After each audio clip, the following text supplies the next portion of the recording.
We just listened in there to President Trump addressing the annual U.S. Conservatives Conference. And let's cross now to Tetiana Anderson, who joins me from Oxon Hill, Maryland, where the conference is taking place. Hi, Tetiana. So President Trump talked about the measures that needs to be taken after school shooting in Florida. What did he have to say?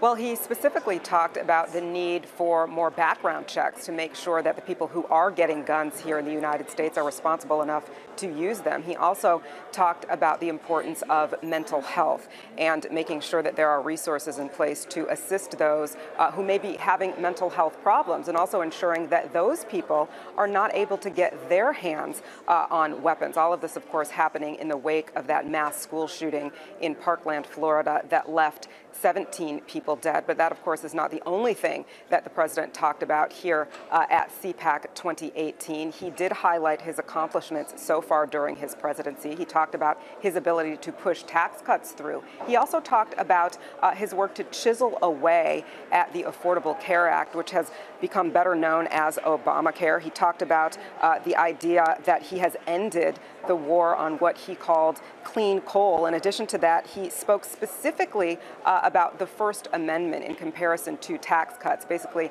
asking people what was more important to them, the tax cuts or the Second Amendment, rather. That's the right to keep and bear arms. The crowd went crazy cheering when he said the Second Amendment. That shows you how important that particular issue is here for the people at Cpac. We have been expecting for the president to talk about North Korea as well. Ahead of the conference, he spoke to reporters saying that he planned to make big news here at the conference, calling for more sanctions against North Korea. The president still speaking at the moment. He hasn't yet gotten to that part, but earlier he said that these sanctions would really involve targeting the businesses that have been aiding North Korea in evading the sanctions that are already existing. Those sanctions preventing them from nuclear testing and from launching these repeated nuclear missiles. However, the president saying that a lot of these businesses, I think he said that there were 56 of them being targeted, vessels, shipping companies, trade businesses that are helping that nation evade those sanctions and continue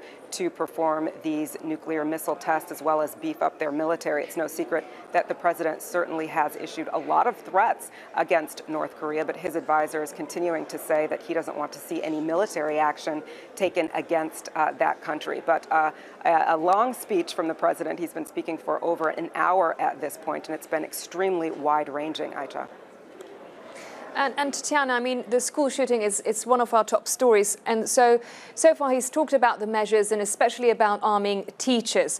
And he said many people who opposed to the idea now agree. Is that true? How are people feeling about it? Well, you know, this is the largest gathering of conservatives every year here in the United States. That's how organizers bill it.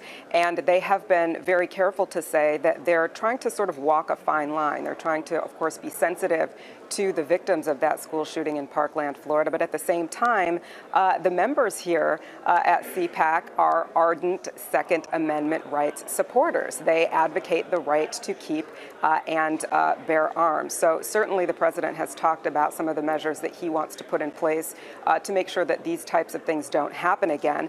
But as for what the crowd here is thinking in terms of some of these measures, well, you know, they want to keep their guns. They want responsible use of their guns. And, you know, you've heard several people come out over the course of the last couple of days to echo that particular statement. You know, we had the Secretary of Education, Betsy DeVos, issuing a moment of silence for those people in Parkland.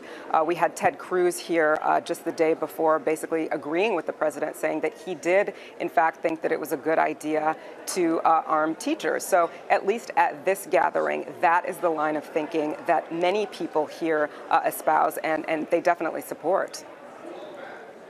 Well, thank you very much for that, Tetiana Anderson there.